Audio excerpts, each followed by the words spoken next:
buenas tardes, queridos estudiantes de grado décimo. A continuación les voy a hacer la explicación de la guía número 4 para este segundo semestre académico. Primero que todo, pues quiero que ustedes distingan a través de este título que esta es la guía número 4 de tercer bimestre. Sería la primera de tercer bimestre, para que por favor lo tengamos en cuenta y no nos vayamos a confundir con las otras guías que ya hemos realizado o las próximas a realizar. Bueno, encontramos como siempre nuestro cuadrito de desempeños, derechos básicos de aprendizaje, los indicadores, los aprendizajes y la evidencia. Bueno, luego encontramos ya lo que es la descripción de la actividad, que es lo que vamos a realizar en nuestra asignatura de español. Empezamos como siempre con el momento de exploración. En este momento de exploración lo que se intenta conocer son los conocimientos previos, las ideas previas que los estudiantes tienen para poder estructurarlos con los conocimientos nuevos, ¿sí? ¿Qué es lo que vamos a hacer en este momento? Vamos a hacer algo parecido a lo que hicimos en una de las guías anteriores, y es la interpretación de imágenes y fotografías. Entonces, teniendo en cuenta estos desempeños que vemos acá, aquí vamos a darnos cuenta qué es lo que se va a aprender, qué es lo que vamos a aprender durante esta guía, qué es lo que vamos a desarrollar, aplicar y cómo vamos a evidenciarlo. Entonces, en ese momento de exploración vamos a iniciar con esos conocimientos previos y saber cuáles son las ideas que ustedes tienen acerca de esas imágenes. ¿Qué interpretación ustedes le dan a estas imágenes? ¿Qué puedo ver yo en esta imagen número 1? ¿Qué puedo ver yo en esta imagen número 2? En la 3, en la 4, 5 y la número 6. ¿Sí? 6 imágenes que ustedes deben comentar, qué es lo que ustedes sienten que de pronto el autor quiso expresar a través de esas imágenes, de esas obras artísticas, que obviamente ya sabemos que una obra artística no solamente se refiere a la pintura, sino también, como podemos observar acá, se refiere a la arquitectura y también a la escultura, ¿sí? Muy bien. Luego de haber hecho ese comentario sobre cada una de las imágenes, que no es solamente un comentario general, sino cada una de esas imágenes, entonces vamos a plantear una comparación entre esos colores, esas figuras, el estilo que ustedes creen que utilizó el autor, qué escenas, qué ambientes se demuestran en esa situación, en ese hecho que se vive en esas imágenes. Entonces, acá por ejemplo, nos están diciendo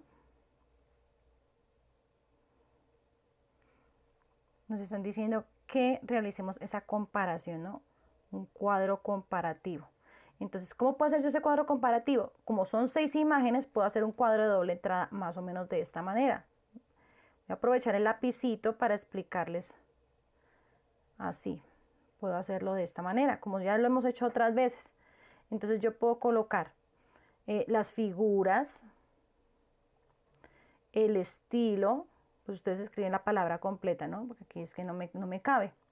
Los ambientes o las escenas, ¿no? Y, bueno, se me olvidaba los colores. Me olvidó esta partecita de acá, los colores.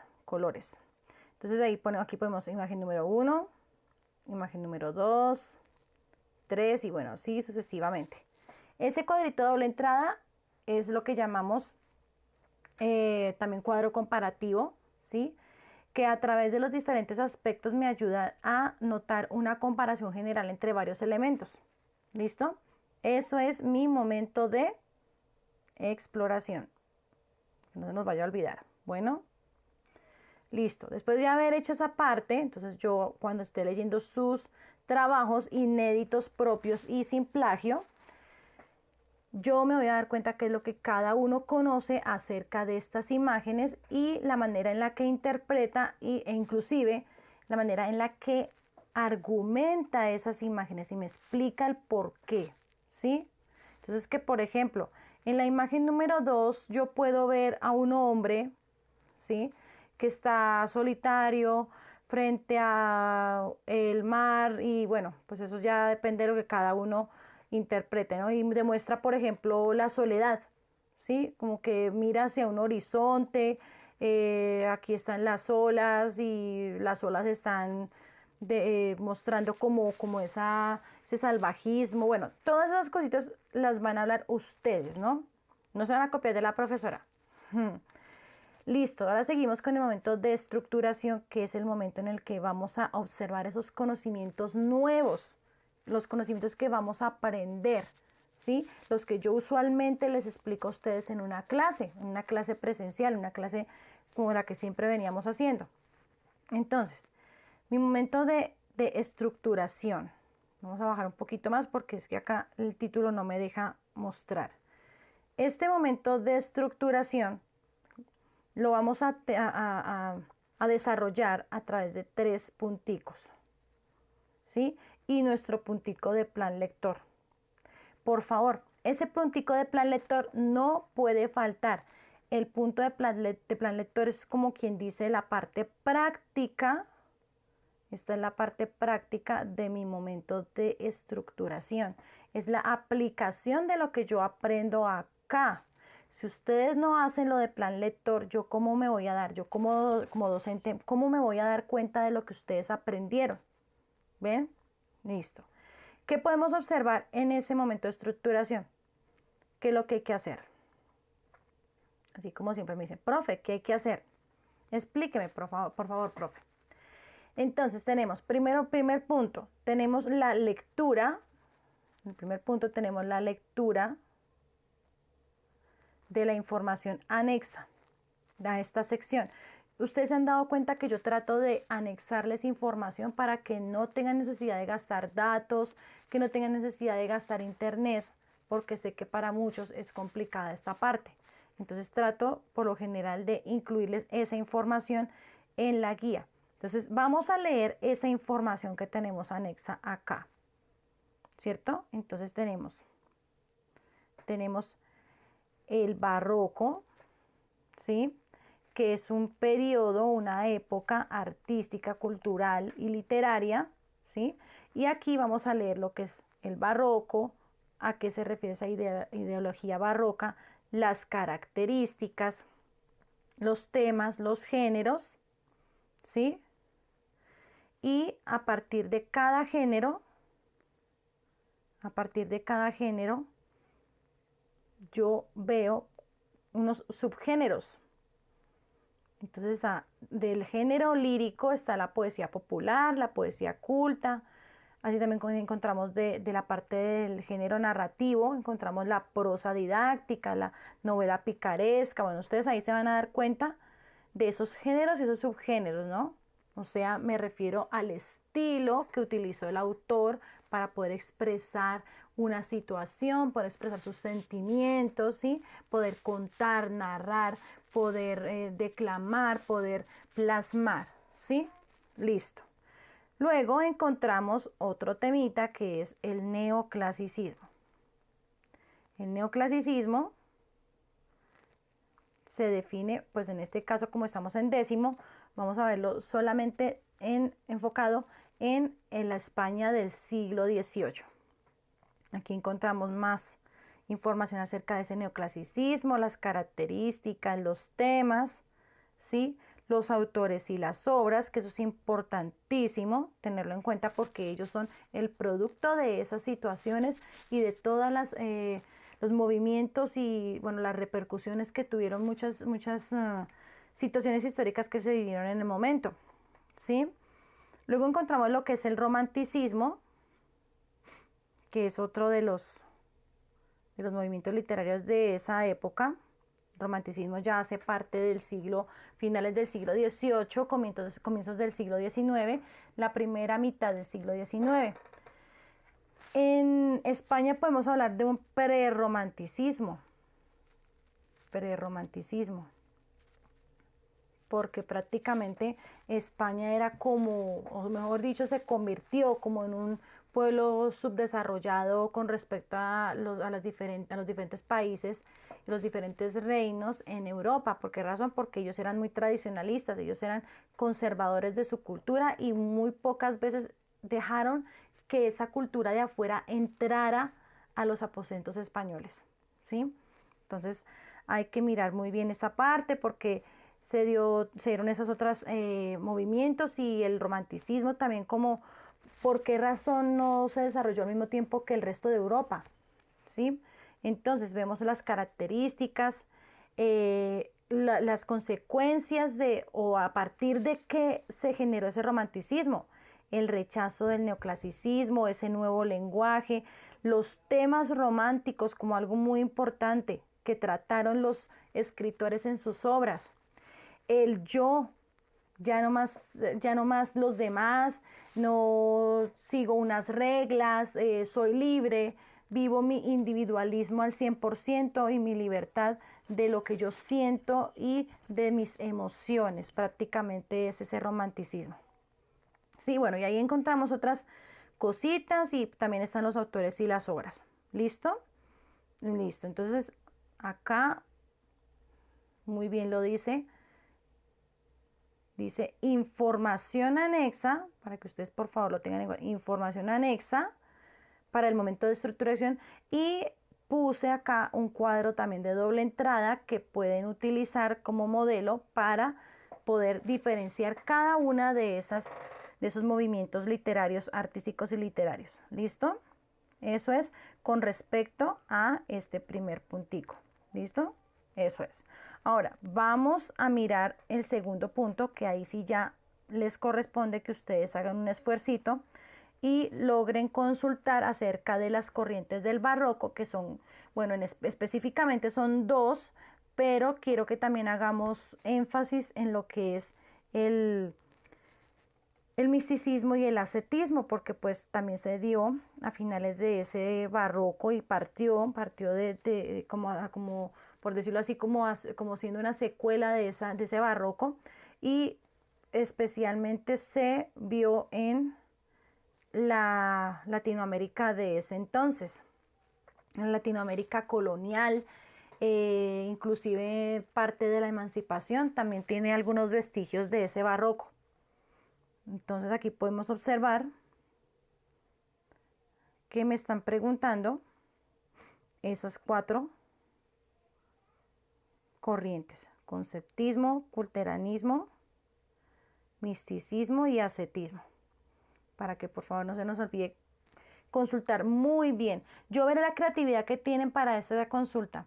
No sé si quieran hacer algún tipo de esquema, algún tipo de organizador gráfico, un cuadrito, o simplemente quieran tomar apuntes o hacerlo en forma de dibujo apuntes. Bueno, no sé, yo quiero ver esa creatividad, muchachos. ¿Por qué yo quiero ver esa creatividad? Porque es que así es que yo me doy cuenta quién hace las cosas a conciencia y no está plagiando y copiando de los demás. ¿Quién está haciendo las cosas por aprender? Muchachos, ¿quién está haciendo las cosas por aprovechar estos materiales, estos recursos que pues son pocos pero sustanciosos, que nosotros los docentes les estamos dando a ustedes en estos momentos que no tenemos posibilidad de encontrarnos cara a cara? ¿Sí? Entonces, eso es con respecto al segundo punto. Con respecto al tercer punto, cojamos otro colorito aquí más chillón. Tercer punto tenemos leer los fragmentos 1 y 2, obviamente, igual como ustedes ya han venido dándose cuenta en estas guías, anexos a esta sección. Y vamos a contestar estas preguntitas, ¿sí? Aquí hay una parte que debemos tener en cuenta y es este puntico que dice, según los textos, ¿cómo puedes definir el culteranismo de Góngora y compararlo con el conceptismo de Quevedo? Eso es un punto que es prácticamente de ustedes. es inédito, es propio, ¿sí? Es argumentativo, es el por qué. ¿Ustedes cómo me pueden explicar eso? Ay, que es que yo no sé qué es culteranismo y no sé qué es conceptismo. A ver, amores, aquí ustedes prácticamente lo hicieron en este punto. Aquí ustedes consultaron y ahora entonces lo van a aplicar acá. Y luego lo vuelven a aplicar aquí, con esto que está acá, prácticamente. Todo tiene una secuencia y todo tiene una cadena. ¿Listo? Entonces ahora, después de haber hecho estas preguntitas de acá, donde me están preguntando el tema, el género, no se les olvide los 3 géneros. Ah, bueno, que no se nos olvide mirar esas lecturas anexas. Después de toda esta información de las épocas literarias, hay 2 textos acá de estos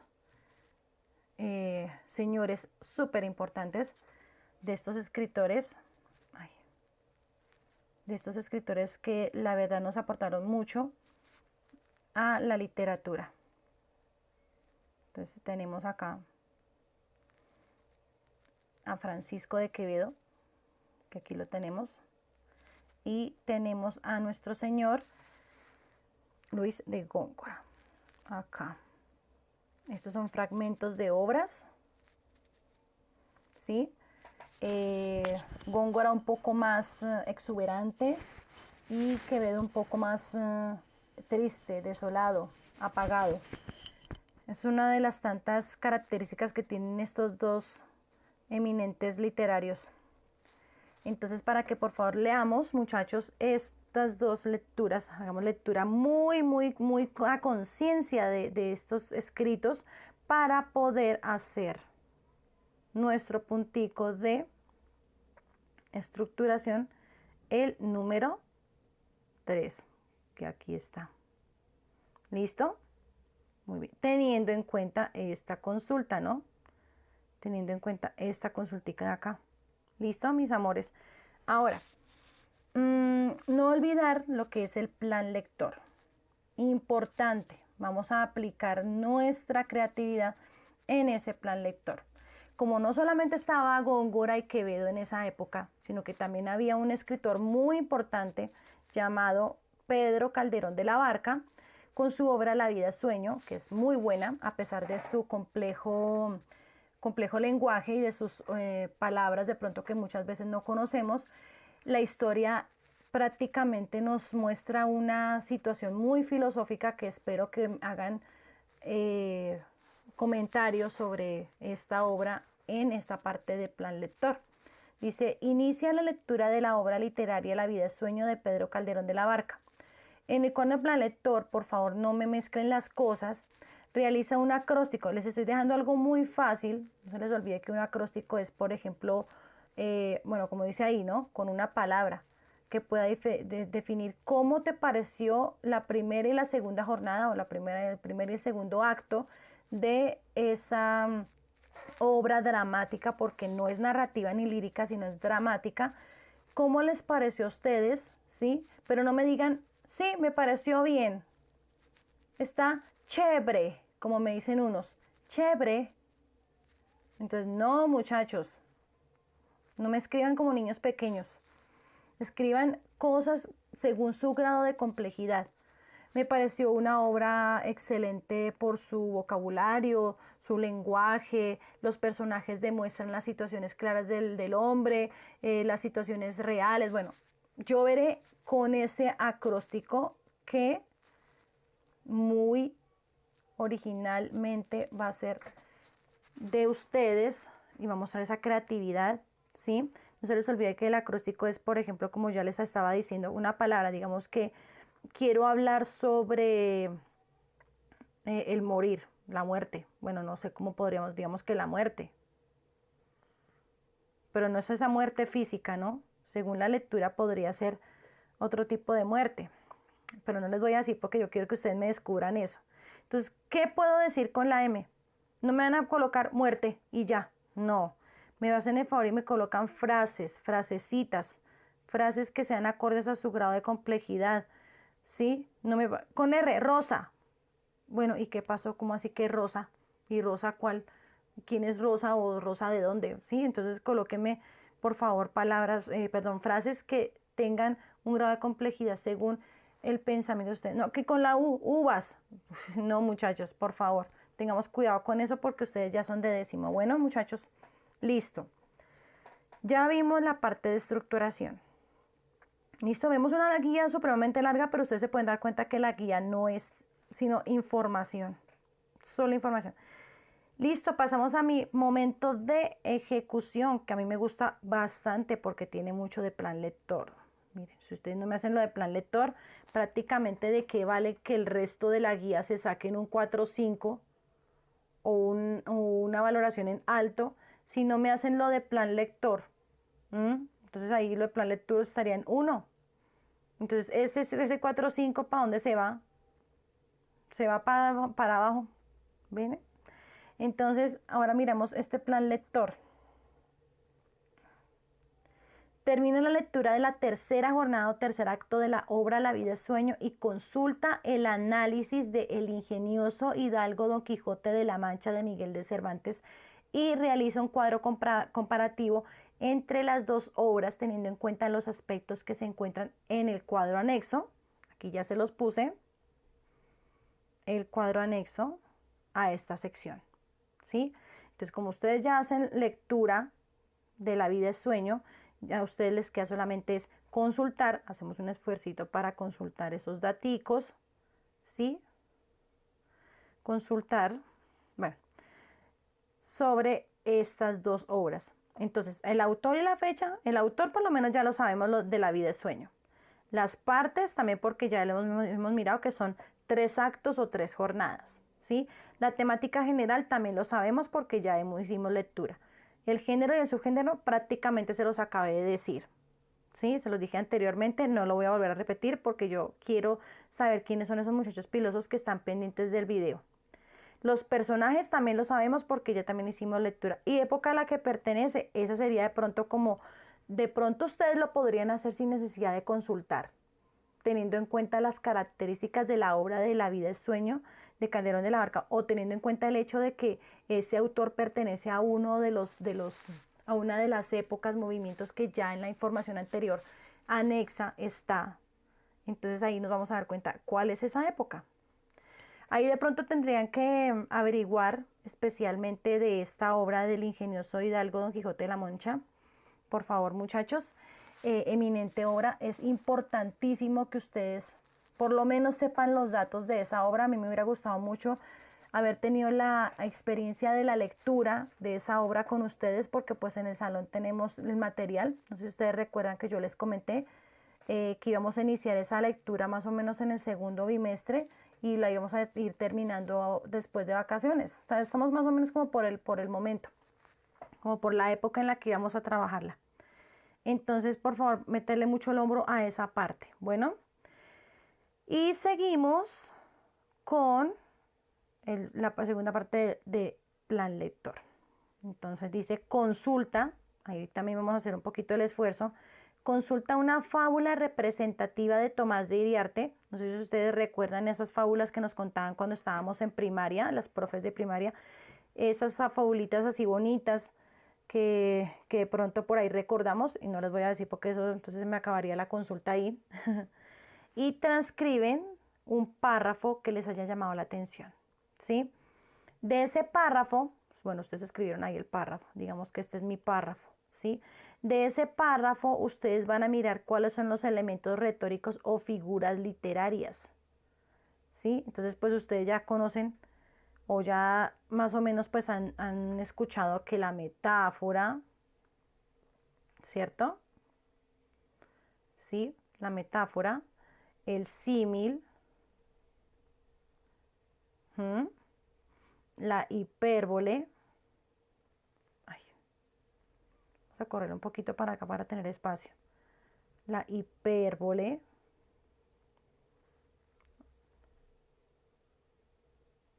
¿Sí? Y pues una cosita importantísima en este tipo de narraciones es la parte de la personificación.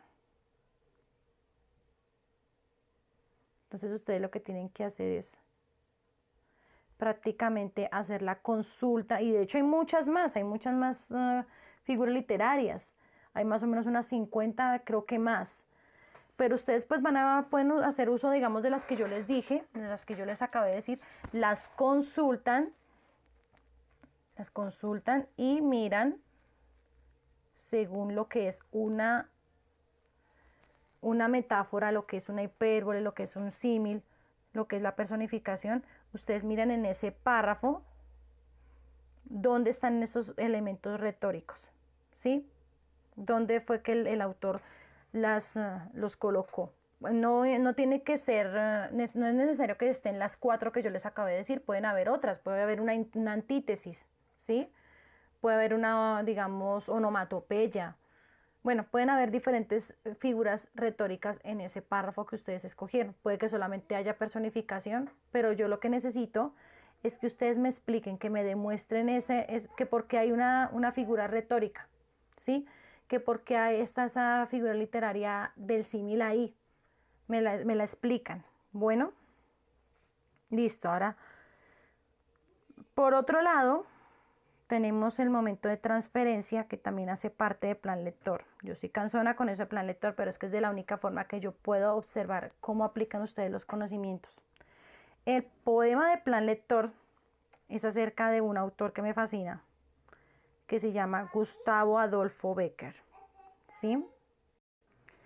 Y lo que deben hacer con ese escritor, con esas rimas de este hermoso autor, es hablar acerca de estos elementos de Lauro Zavala, del crítico, que también creo que, sí señora, sí, yo no estoy mal. Les pregunté en una de... Tener en cuenta los elementos externos, que son la vida y obra del autor, a qué escuela literaria hace parte ese autor, los elementos internos de la obra, ¿sí? Que aquí los podemos observar, el título, el inicio, el narrador, los personajes, el lenguaje, espacio, el género, la intertextualidad. Importante esto de la intertextualidad. Si en esa obra de Gustavo Adolfo Bécquer nombran alguna otra obra o algún elemento que exista en otra obra, ¿sí? ¿Qué es lo que yo puedo ver en otra obra? ¿Qué puedo ver yo en estas rimas, ¿sí? Que de pronto estén en otra obra literaria. Importante lo de la opinión de la obra. Y aquí podemos ver estas hermosas rimas. Me encantan, la verdad, me parecen que son la expresión de sensaciones y emociones humanas reales, abarcadas desde una situación propia del autor. Pues ese es mi sentir acerca de estas rimas. Y aquí les voy a hacer una lectura de la primera que encontramos acá, de la rima 46. Dice: me han herido recatándose en las sombras, sellando con un beso su traición. Los brazos me echó al cuello y por la espalda partióme a sangre fría el corazón. Y ella prosigue, alegre su camino, risueña, feliz, impávida. ¿Y por qué? ¿Por qué no brota sangre de la herida? Porque el muerto está en pie. La siguiente dice: alguna vez la encuentro por el mundo. Alguna vez la encuentro por el mundo y pasa junto a mí y pasa sonriéndose y yo digo, ¿cómo puede reír? Luego asoma a mi labio otra sonrisa, máscara de dolor. Y entonces pienso, ¿acaso ella se ríe como me río yo? Tengan mucho cuidado aquí, o cuidado no, mucha intuición con respecto a lo que habla acá el autor sobre esa tercera persona y lo que habla aquí el autor sobre él mismo, sobre su persona. ¿Sí? ¿Cómo se pueden relacionar estas dos situaciones? ¿Qué relación tienen? Entonces yo les dejo eso a su creatividad. Y lo mismo, pues aquí ustedes ya pueden observar las otras dos para que se deleiten con esta hermosa poesía. Bueno, por último, pues ya encontramos nuestros criterios de evaluación, ¿sí? Que ya pues es lo que tenemos en cuenta para nosotros los docentes para evaluar. Y por favor, muchachos, no se les olvide la autoevaluación. Importante que me la envíen porque muy poquitos hicieron esta parte para las otras guías.